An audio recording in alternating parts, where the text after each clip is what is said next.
ದಪ್ಪಕ್ಕಾಗಿ ಇಂಥ ಗಿಡಗಳಿಗೆ ನಾವು ಸಪ್ರೇಟ್ ಆಗಿ ಒಮ್ಮೆ ಡೋಸ್ ಅನ್ನ ಕೊಡ್ಬೇಕು. ಇಲ್ಲಿ ನೋಡ್ರಿ ಈ ಗೊನೆ ಹೇಗಿದೆ ನೋಡ್ರಿ, ಹೊಂಬಾಳೆ ಅದ, ಹೊಂಬಾಳೆ ನೋಡ್ರಿ ಹೆಂಗಿದೆ.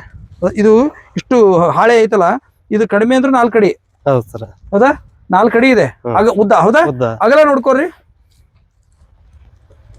2 ಅಡಿ ಇದೆ, 1.25 2 ಅಡಿ ಇದೆ. ಹಾಗಾದ್ರೆ ಇದು ಕನಿಷ್ಠ ಪಕ್ಷ ಇದ್ರ ಗೊನೆ ಐತಲ್ರಿ 15 ಇಂದ 18 kg ಬರುತ್ತೆ.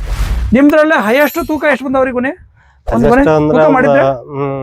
ಲಾಸ್ಟ್ ಟೈಮ್ ಮಾಡಿದ್ವಿ ಸರ್. ಎಷ್ಟು ಬಂತು? 18 kg ಬಂತು. 18 kg ಬಂದಿದೆ. ಈ ವರ್ಷ ಏನಾದ್ರು ಸ್ವಲ್ಪ ಹೆಚ್ಚಿಗೆ ಅನ್ಸುತ್ತಾ ಅಷ್ಟ ಐತಾ ಗೊನೆಗಳು? ಹೋದ ವರ್ಷ ಮಾಡಿದ್ರ ನೀವು? ಈ ವರ್ಷ ಮಾಡಿದ್ವಿ ಸರ್. ಈ ವರ್ಷ ಮಾಡಿದ್ರ? ಈ ವರ್ಷ ಮಾಡಿದ್ವಿ. ಫಸ್ಟ್ ಕೊನೆಯಲ್ಲಿ ಮಾಡಿದ್ರ? ಹೌದು ಸರ್. ಎರಡನೇ ಕಟಾವಿನಲ್ಲಿ ಮಾಡಿದ್ವಿ ಸರ್. ಅದು ಫೋಟೋ ಗಿಟ ಕಳಿಸಿಲ್ಲ ಮತ್ತೆ? ಅದು ನೆಕ್ಸ್ಟ್ ಕಟಾವ್ ಮಾಡಿದಾಗ ಇದು ಮಾಡ್ತೀವಿ. ಯಾಕಂದ್ರೆ ಈ ಗೊನೆ ಇನ್ನೂ ಚೆನ್ನಾಗಿದ್ದು ಅದಾವ? ಇದೆ ಸರ್, ಇದಾವಲ್ಲ, ಇನ್ನು ಸಿಕ್ಕಾಪಟ್ಟೆ ಇದೆ ಸರ್. ವಾ ಇಲ್ಲಿ ಭಾಳ ಐತ್ರಿ, ಇಲ್ಲಿ ಒಳ್ಳೆ ಮಾಲ್ ಇದೆ ನೋಡ್ರಿ. ಇಷ್ಟು ಅಡಿಕೆ ಇಟ್ಕೊಂಡು 105 ಪಕ್ಕ ಆಗತ್ರಿ ಇದು. ಅದಕ್ಕೆ ಹೇಳಿದಾರ ಅವ್ರು. ನೋಡ್ರಿ ಇಲ್ಲಿ, ಅಲ್ಲಿ ನೋಡಿದ್ರೆ ಕಾಣಲ್ಲ ಅಡಿಕೆ. ಇಲ್ಲಿ ನೋಡ್ರಿ, ಈ ಪ್ಲಾಟ್ ಬಹಳ ಟಾಪ್ ಆಗೈತ್ರಿ ವರ್ಷ. ಟಾಪ್ ಆಗೈತ್ರಿ ಅದು. ನೋಡ್ರಿ ಇಲ್ಲಿ ಗೊನೆಗಳು ಹೇಗಿದಾವೆ. ಒಳ್ಳೆ ಈ ಕಡೆ ಬಾ, ಮುಂದಕ್ಕೆ ಬಾ. ಅಲ್ಲ ಇಲ್ಲಿ ಬಾ, ಇಲ್ಲಿ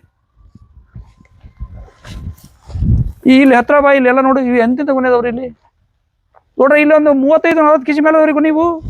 ಇದೆ ಸರ್. ಒಂದೊಂದು ಗಿಡದಾಗ ಗೊನೆ ಐತೆ. 2 ಗೊನೆ ಕಟಾವ್ ಆಗಿದೆ ಸರ್ ಆಲ್ರೆಡಿ. ಎದ್ರಾಗ? ಅದ್ರಾಗ. ಓಹೋ ನೋಡ್ರಿ, ಮತ್ತೆ ಮೇಲೆ ಇದು ಎಲೆ ಉದ್ರಿಲ್ಲ, ಅದು ಕರೆಕ್ಟಾಗಿ ಅಷ್ಟೈತಿ. ಮುಂದೆ ಮತ್ತೆ ಗರ್ಭ ರೆಡಿ ಆಗಿದೆ ಆಲ್ರೆಡಿ. ರೆಡಿ ಆಗಿದೆ ನೋಡಿ ಎಷ್ಟು ಚೆನ್ನಾಗಿದೆ. ಇದರಲ್ಲಿ ಇದೆ ಸರ್ ಇದು. ಇದ್ರಾಗ ಎಷ್ಟೈತ್ರಿ ಇದು?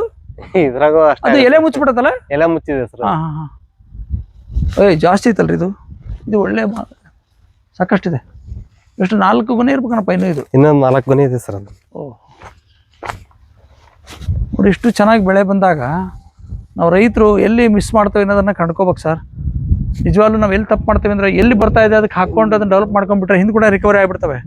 ನಾವೇನ್ ಮಾಡ್ತೇವೆ, ಆ ಟೈಮ್ನಾಗ ಅಲಕ್ಷ್ಯ ಮಾಡ್ಕೊಂಡ್ಬಿಟ್ಟು ನಮ್ಮ ಸಮಸ್ಯೆಗಳ ಕಡೆ ಲಕ್ಷ್ಯ ಕೊಡ್ತೇವೆ. ನಿಜವಾಗ್ಲೂ ಗಿಡಕ್ಕೆ ಏನ್ ತೊಂದರೆ ಇದೆ ಅನ್ನೋದನ್ನ ತಿಳ್ಕೊಂಡು ಅದಕ್ಕೆ ಪ್ರಕಾರ ಹೋದ್ರೆ ಇನ್ನೂ ಚೆನ್ನಾಗಿ ಬೆಳೆ ಮಾಡ್ಬೋದು. 4 ಗೊನೆ ಇದೆ ಸರ್. ಇನ್ನೂ 4 ಗೊನೆ ಐತೆ ನೋಡಿದ್ರೆ. ಇಷ್ಟು ಅಷ್ಟು ಐತನ್ರಿ ಇದ್ರಾಗಂತೂ ಭಾಳ ಐತಿ. ಇದು ಪೂರ್ತಿ ಎಲ್ಲಿನ ಮುಚ್ಚಿಬಿಟ್ಟೈತಲ್ಲ. ಇಲ್ಲಿ ಬಾ ಮೇಲೆ, ಇಲ್ಲಿ ತಗೋಬಾ. ಇವೆಲ್ಲ ನೋಡಿದಾಗ ಇನ್ನೂ ಜಾಸ್ತಿ ಬರುತ್ತೆ ಇಳುವರಿ. ಇದು ಭಾಳ ಚೆನ್ನಾಗಿದೆ. ಗರ್ಭನೂ ಹಾಗೆ ಇದೆ ಬಿಡ್ರಿ ಮುಂದಿಂದು. ಆಮೇಲೆ ಗಿಡದ ಆರೋಗ್ಯ ಅಂತೂ ಗ್ರೀನಿಶ್ ಕಡಿಮೆ ಆಗಿದೆ. ಗ್ರೀನಿಶ್ ಕಡಿಮೆ ಆಗಿದೆ. ಆಮೇಲೆ ಬೇಸಿಗೆಲ್ಲೂ ಸಹಿತ ಎಷ್ಟೊಂದು ನೀರಿನ ತೊಂದರೆ ಆತಲ್ಲ ನಮಗೆ. ನೀರಿನ ತೊಂದರೆ ಆದ್ರೂ ಸಹಿತ ಡಲ್ ಆಗಿಲ್ಲ. ಎಲೆನೂ ಸಹಿತ ಇದು ಆಗ್ಲಿಲ್ಲ. ಮತ್ತು ಬೇಗ ರಿಕವರಿ ಆಗ್ಬಿಡ್ತು. ಇಲ್ಲಾಂದ್ರೆ ಕೆಮಿಕಲ್ ಬಳಸಿದ್ರೆ ಫುಲ್ ಆ ಟೈಮ್ನಾಗ ನಿಮಗೆ ನೀರಿಂದು ತೊಂದರೆ ಆದಾಗ ಲೆಕ್ಕ ಹಾಕಿರೋದಕ್ಕೆ ಎಷ್ಟು ನೀರ್ ಬಾಳ ಮಿನಿಮಮ್ ಕೊಟ್ರಿ ನೀವು. ಇಲ್ಲೆಲ್ಲ ನೀರೇ ಇಲ್ಲ. ಅದು ಟ್ಯಾಂಕರ್ ಇಂದ ಏರ್ಸಿದ್ರ ನೀವು? ಟ್ಯಾಂಕರ್ ಇಂದ ಏನ್ ಏರ್ಸಿಲ್ಲ. ಈಗ ಇದ್ರಲ್ಲೇ ಇದು ಮಾಡಿದ್ವಿ. ನಮ್ ತಾವ್ರಿಗೆ ಚೇತನ್ ತೋಟಕ್ಕೆ ಬೈದ್ರಲ್ಲ ನೀವು, ನೋಡಿರ? ಬಂದಿಲ್ಲ. ಚೇತನ್ ಗೊತ್ತಲ್ಲ ನಿಮಗೆ? ಅವನು ಬೆಸ್ಟ್ ಫಾರ್ಮರ್ ಅಂತ ಅವಾರ್ಡ್ ತಗೊಂಡಲ್ಲ. ಅವ್ರ ತೋಟಕ್ಕೆ ಹೋದಾಗ ನನಗೆ ನಿಜವಾಗ್ಲೂ ಅವ್ರದ್ದು ಪೂರ್ಣ ನೀರ ಹೋಗಿತ್ತು. ನೋಡ್ರಿ ಹಾಳು ಹೆಂಗಿದಾವೆ. ಹೌದಾ, ಸಣ್ಣ ಪುಟ್ಟ ಹಾಳಿದಾವ ಇವು. ಅವ್ರದ್ದು ಸಹಿತ ಬಹಳ ಪ್ರಾಬ್ಲಮ್ ಇತ್ತು ತೋಟ. ನೀರು ಹೆಚ್ಚು ಕಡಿಮೆ 3-3.5 ತಿಂಗಳು ನೀರು ಹೇರಿದ್ರಿ ಅವರು. ಹೌದು ಸರ್. ನೋಡ್ರಿ ಈ ಹಾಳೆ ನೋಡ್ರಿ ಹೇಗಿದೆ. ಹೌದಾ, ನೋಡಿ ಸಣ್ಣಕೈತಾ. ಇಷ್ಟು ಚೆನ್ನಾಗಿ ಹಾಳೆ ಐತಿ. ಏನ್ ಮಾತಾಡೋದಿದೆ. ಇದನ್ನ ಎತ್ತರಿ ನೋಡ್ರಿ. ಇದು ಎಷ್ಟು ದಿವಸ ಆಗಿರ್ಬೇಕು ಬಿದ್ದಿದ್ದು? ಇದು ಒಂದು 2 ರಿಂದ 3 ದಿವಸ ಕೈ ಐತ್ರಿ. ಎತ್ತಿ ಪೂರ್ಣ ಚಂದಾಗಿ ನೆಲಕ್ಕೆ ಬೀಳ್ಬಾರ್ದು. ತೂಕ ಎಷ್ಟೈತಿ ನೋಡ್ರಿ ಅಂದಾಜು? ಒಂದು 2 ರಿಂದ 3 kg ಬರುತ್ತೆ. ಮ್ಯಾಗ ಎತ್ರಿ, ನೆಲಕ್ಕೆ ಬಿಡಿಸ್ಬೇಡ್ರಿ ಅದನ್ನ. ಒಂದೇ ಕೈ ಹಿಡಿಬೇಕು. 2 ರಿಂದ 3 kg ಬರುತ್ತೆ. 3 kg ಐತಿ. ಈಗ 6 ಐತಿ ಇದು ನಿಜವಾಗ್ಲೂ. ಬಿದ್ದೈತಿ ಮೂಡ್ಗಾಳೆಲ್ಲ ಈಗ 6 ಐತಿ. ಹಂಗಾಗಿ ನಿಜವಾಗ್ಲೂ ಇದು ಇಲ್ಲ ಜಾಸ್ತಿ ಇದೆ ರೀ. 3 kg ಲೆಕ್ಕೈತಿ. ಆದ್ರೆ ಇದನ್ನ ನಿಜವಾಗ್ಲೂ ನಾವು ಬಿದ್ದ ತಕ್ಷಣ ತೂಕ ಮಾಡಿದ್ದೆ ಆತಂದ್ರೆ ಈ ತರ ಸೈಜ್ ಇದ್ದಾಗ ಒಂದು ಎಲೆ ಕನಿಷ್ಠ 4 kg ಇಂದ 6 kg ಇರ್ತಾವ್ರಿ ಬಿದ್ದಾಗ ನೋಡಿದಾಗ. ಈಗ ಎಲೆ ಮತ್ತದು ಮೂಡ್ಗಾಳೆ ಇರೋದ್ರಿಂದ ಜೊತೆಗೆ ಬಿಸಿಲು ಐತಲ್ಲ, ಬೇಗ ಡ್ರೈ ಆಗಿರುತ್ತೆ. ಅಲ್ಲಿ 2-3 ದಿವಸ ಆಗೈತಿ ಬಿದ್ದು. 2-3 ದಿವಸ ಆಗೈತಿ. ಈ ಹಂತದಲ್ಲಿ ಏನಾಗುತ್ತೆ, ತೂಕ ಆಟೋಮೆಟಿಕ್ ಕಡಿಮೆ ಆಗ್ತವೆ. ಆದ್ರೆ ಕೊನೆಯ ಲೆಕ್ಕದಲ್ಲಿ ವಿಚಾರ ಮಾಡ್ಕೊಂಡಾಗ ಇದು ಅಡಿ ಎಷ್ಟು ಇರ್ಬೋದು? ಅಡಿ ಹಿಡ್ಕೊಳ್ರಿ ನೋಡ್ರಿ. ಆ ಕಡೆ ತುದಿ ಹಿಡ್ಕೊಳ್ರಿ. ಇಲ್ಲಿ ಇದು ಸೆಂಟ್ರ್. ಅಲ್ಲಿ ನೋಡ್ರಿ ಎಷ್ಟು ದೂರ ಐತಿ. ಹೇಳ್ಕೊಳ್ರಿ ಅದು ನೆಟ್ಗಾಗ್ಬೇಕಲ್ಲ. ಇದು ನೆಟ್ಗಾಗ್ಬೇಕು. ಹಿಡ್ಕೊಳ್ರಿ ಸರಿ. ಹಿಡ್ಕೊಳ್ರಿ. ಹಿಂಗೆ ಸೀದಾ ಮಾಡ್ತೀರಿ ಸರ್. ಹಂಗಾರೆ ಎಷ್ಟು ಅಡಿ ಇದೆ ನೋಡ್ರಿ. ಹಂಗ ನೋಡ್ರಿ ಕಾಲುವೆ. ಎಷ್ಟು ಅಡಿ ಐತ್ರಿ ಅದು? 9 ಪ್ಲಸ್ ಒಂದು ಅದ್ರ ಅರ್ಧ 9 ಅರ್ಧ ಬರುತ್ತೆ ಸರ್. ಅರ್ಧ ಅಂದ್ರೆ ಅಲ್ಲಿ ಕಾಲುವೆ ಸೆಂಟ್ರಿಗೆ ಸೆಂಟ್ರಿಗೆ ಹೋದ್ರೆ ಅರ್ಧ ಹಾ ಆಗುತ್ತೆ ಸೈಡಿಗೆ ಬಂದ್ರೆ ಕಾಲುವೆ ಬಿಟ್ಟೈತಲ್ರಿ ಅದು ಕಾಲುವೆ ಕಾಲುವೆ ಬಿಟ್ಟೈತಿ ಅಂದ್ರೆ ಕಾಲುವೆ ಎಷ್ಟು ಎಡ್ಜ್ ಟಚ್ ಆಗಿದೆ ಸರ್. ಅಲ್ಲಿಗೆ 9 ಪ್ಲಸ್ ಅಲ್ಲೊಂದು 2.5 ಬರ್ತದ 2.5 ಬರುತ್ತೆ sir. ಆಯ್ತಾ ಹ್ಞೂ ಸರ್. 9 2.5 ಅಂದ್ರೆ 11.5 ಅಂತ ಆಗುತ್ತೆ. 11 ಅಡಿ ಇದೆ ಎಲೆ ಹ್ಮ್. ಹೌದಾ ಈ ತರ ಎಲೆಗಳು ಬಂದಾಗನೇ ಈ ತರ ಗೊನೆ ಬರಕ್ ಸಾಧ್ಯ ಆಗೋದು. ಹಂಗೆ ಸುಮ್ಮನೆ ಬರಲ್ರಿ. ನಾವ್ ಬಾಳ ಜನ ರೈತರು ಮಾತಾಡ್ತಾರೆ ಹಿಂಗ್ ಬರ್ತತೆ ಹಂಗ್ ಬರ್ತದೆ ಏನು ಬರಲ್ಲ. ಪ್ಲಸ್ ಇಲ್ಲಾರ ಹಳ್ಳ ಡ್ರಾಪ್ ಆಗುತ್ತೆ. ಹೌದು. ಕೆಲವು ಕಡೆ ಗೊನೆ ದೊಡ್ಡ ಬೀಳ್ತಾವ ಅದ್ರ ನಿಜವಾಗ್ಲೂ ಇದು ನಿಮ್ದು 20 ಸ್ಟಾರ್ಟ್ ಆಗುತ್ತೆ ಬೆಳಕ್ಕೆ ಹೌದು ಸರ್. ಗರಿ ಇನ್ನು ಈಗ ಅಲ್ಲ ಲೆಕ್ಕ ಇನ್ನು ಗೊನೆ ಕಟ್ಟಲ್ಲ ಇದು ಈಗ ಈ ಕೆಳಗಿನ ಗೊನೆಗಳು ಹೋಗೋ ತನಕನು ಮೇಲಿಂದ ಗೊನೆ ಏರ್ ಬರಲ್ಲ. ಆದ್ರೂ ಗರ್ಭ ಆಗಿರ್ಬ ಆರೋಗ್ಯ ಬಹಳ ಚೆನ್ನಾಗಿದೆ ಗೊನೆಗಳು. ಈ ಮುಂದಿನ ಸಲಕ್ಕೆ ಲೆಕ್ಕ ಹಾಕಿ ನನಗೆ 150 ಕ್ವಿಂಟಲ್ ದಾಟಕ್ಕೆ ಬಹಳ ಸಲೀಸ್ ಕೆಲಸ ನಿಮ್ದು.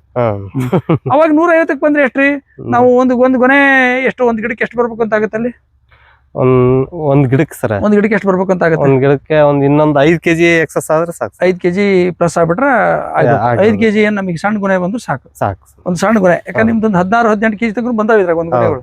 ಈಗ ಆಲ್ರೆಡಿ ಒಂದು ಗಿಡದಾಗ ಹೈಯೆಸ್ಟ್ ಒಂದು ಗೊನೆಗಳು ಎಷ್ಟು ಬಂದಾವ್ರಿ ಹೈಯೆಸ್ಟ್ ಅಂದ್ರೆ ಸಣ್ಣ ದೊಡ್ಡ ಇರ್ಲಿ ಟೋಟಲ್ ಹೈಯೆಸ್ಟ್ ಅಂದ್ರೆ ಎಷ್ಟು ಬಂದಾವೆ ಟೋಟಲ್ ಸರ್? ಟೋಟಲ್ ಒಂದ್ ಗಿಡದಲ್ಲಿ ಅಂದ್ರೆ ಒಂದು 2 ಗೊನೆ ಕಟಾವಾಗಿದೆ ಸರ್. ಟೋಟಲ್ ಹೈಯೆಸ್ಟ್ ಅಂದ್ರೆ ಈಗ ಉದಾಹರಣೆ ಅಲ್ಲೊಂದ್ ಗರಿ ಹಿಡ್ಕೊಂಡಿತ್ತಲ್ಲ ಅವೆಲ್ಲ ನೋಡಿದ್ರೆ ಎಷ್ಟು ಗೊನೆ ಇರ್ಬೋದು? 50-60 kg ಆರಾಮ್ ಬರುತ್ತೆ ಸರ್. ಬಂದಾವ್ ಅಂದ್ರೆ ಒಂದು 4-5 ಗೊನೆ ಇದಾವ. 5-6 ಹೈಯೆಸ್ಟ್ ಇದ್ದದ್ದು 6 ಗೊನೆ ತನಕ ಇದಾವೆ ಸರಿನಾ. ಅಂತಂದ್ರೆ ಒಂದು 5 kg ಪ್ಲಸ್ ಆಗ್ಬಿಟ್ರು ನಮ್ದು ಇಳುವರಿಗೆ ನಾವು ರೀಚ್ ಆಗ್ಬಿಡ್ತೇವೆ. ಹಾಗೆ ಚೆನ್ನಾಗುತ್ತೆ. ಮತ್ತೆ ಏನಾದ್ರು ರೈತರಿಗೆ ಹೇಳಕ್ ಏನಾರ ಐತೆ ನಿಮ್ಮ ಹತ್ರ ಇಲ್ಲಿ ಆದ್ರೆ ನಿಮ್ಮಿಂದ ಕಲ್ತಿರ ಪಾಠ? ಯಾಕಂದ್ರೆ ನೀವೀಗ ನಿಮ್ಮ ಅನುಭವಿಸಿ ಕಲ್ತಿರಿ ಅದನ್ನ ವಿಷಯಗಳನ್ನ ಹೇಳ್ಬಿಟ್ರೆ ನಮ್ಗೆ ಅನುಕೂಲ ಆಗುತ್ತೆ. ಯಾಕಂದ್ರೆ ರೈತರು ಬಹಳ ಜನ ಏನಂದ್ರೆ ಅಸಡ್ಡೆ ನಮ್ದು ಕರ್ತವ್ಯ ನನ್ ಕೆಲಸ ಬಹಳ ಇದೆ ನನ್ ದುಡಿಮೆ ಇದೆ ಅದಿದೆ ಸ್ವಚ್ಛ ಮಾಡೋಣ ಇದು ಮಾಡೋಣ ಅದು ಮಾಡೋಣ. ನೀವು ಕಸ ಸ್ವಚ್ಛ ವಿಚಾರದಾಗ ಹೆಚ್ಚು ತಲೆ ಕೆಡಿಸ್ಕೊಳಕ್ ಹೋಗ್ಬೇಡ್ರಿ. ಅಡಿಕೆ ತೋಟದಲ್ಲಿ ಅಂತ ಹೇಳೋದು ಸ್ವಚ್ಛ ಇಟ್ಕೊಳಕ್ ಪ್ರಯತ್ನ ಮಾಡಿ. ಕಾಯಿ ಕೆಡೋಬೇಕಾದ್ರೆ ಏನ್ ಬೇಕೋ ಅಷ್ಟು ಮಾಡ್ಕೊಡ್ರಿ. ಹಾಗಂತ ಕಳೆನಾಶಕ ಜಾಸ್ತಿ ಯೂಸ್ ಮಾಡ್ಬೇಡ್ರಿ. ಸಾಧ್ಯತೆ ಆಯ್ತು ಅಲ್ಲ ನಿಮ್ದು ಆಯ್ತು ಬೇರೆ ರೈತರಿಗೆ ಈ ಮೂಲಕ ಹೇಳದ್ ನಾನು ರಾಸಾಯನಿಕಗಳ ಬಳಕೆ ಟೋಟಲಿ ಜೀರೋ ಮಾಡ್ರಿ. ನೀವು ರಾಸಾಯನಿಕ ಬಳಸ್ತಾ ಇದ್ರು ಸಹಿತ ಗೊಬ್ಬರ ಹಾಕ್ತಾ ಇದ್ರು ಒಂದೇ ಟೈಮ್ಗೆ ಸಂಪೂರ್ಣ ಬಿಡ್ರಿ. 100ಕ್ಕೆ 100 ನಿಮ್ ಬೆಳೆ ಬರ್ಬೋದು ಅಂತ ಉದಾಹರಣೆ. ಯಾಕಂದ್ರೆ ನೀವು ರಾಸಾಯನಿಕ ಬಳಸಿದ್ರಿ ಆದ್ರೆ ಇಳುವರಿ ಬೆಳೆನೂ ಚೆನ್ನಾಗಿತ್ತು ನೀರು ಚೆನ್ನಾಗಿತ್ತು ಆದ್ರೆ ಇಳುವರಿ ಕಡಿಮೆ ಆಯ್ತು ಸರ್. ಇವತ್ತು ನೀರು ಹೋಗಿದೆ ನಿಮ್ದು ಗ್ರೀನ್ ಪಾಸ್ಟ್ ಸ್ಟಾರ್ಟ್ ಮಾಡಿರಿ ಎಷ್ಟಾಯ್ತು? ಇದು ಒಳ್ಳೆ ಚೆನ್ನಾಗಿ ರೈಸ್ ಆಯ್ತು ಸರ್. 240 ಬಂತು. ಏನ್ ನೋಡ್ರಿ ಅರ್ಥ 140 ಕೆಮಿಕಲ್ ಬಳಸ್ತಾ ಬಂತು ನೀರಿತ್ತು ನೀರ್ ಹೋಗಿತ್ತು 100 ಕ್ವಿಂಟಲ್ ಪ್ಲಸ್ ಆಯ್ತು. ಏನಂತೀರಿ ಇದಕ್ಕೆ? ನಾವೇನ್ರ ಮಾಟ ಮಂತ್ರ ಅಥವಾ ಏನ್ರ ಇದು ಯಾವ್ದು ತಾಯ್ತ ಕಟ್ಟೋದು ಏನ್ರ ಮಾಡ್ಯಾವ?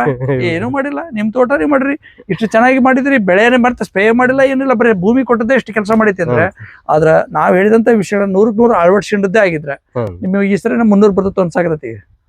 ಯಾಕಂದ್ರೆ ಬೇಸಿಗೆಯಲ್ಲಿ ನೀವು ಇನ್ನೊಂದು ಕೊಡ್ಬೇಕಾಯ್ತು ಆಗಸ್ಟ್ ತಿಂಗಳದಾಗ ಕೊಡ್ಬೇಕಾಗಿತ್ತು ಕೊಡ್ಲಿಲ್ಲ. ಮತ್ತೆ ಬೇಸಿಗೆಯಲ್ಲಿ ನೀರ್ ಹೋಯ್ತು ಎಲ್ಲ ಆದ್ಮೇಲೂ ಸಹಿತ ನಿಮ್ದು 240 ಬರುತ್ತೆ ಅಂದ್ರೆ 300 ಮುಟ್ಟಕ್ ಸಮಸ್ಯೆ ಇರ್ಲಿಲ್ಲ ಅಂತ ಈಗ ಅನ್ಸುತ್ತೆ ನಾನು ನೋಡಿದಾಗಿದೆ. ಹಾಗಾಗಿ ತಿದ್ದುಪಡಿ ಮಾಡ್ಕೋಬೇಕಾಗತ್ತೆ.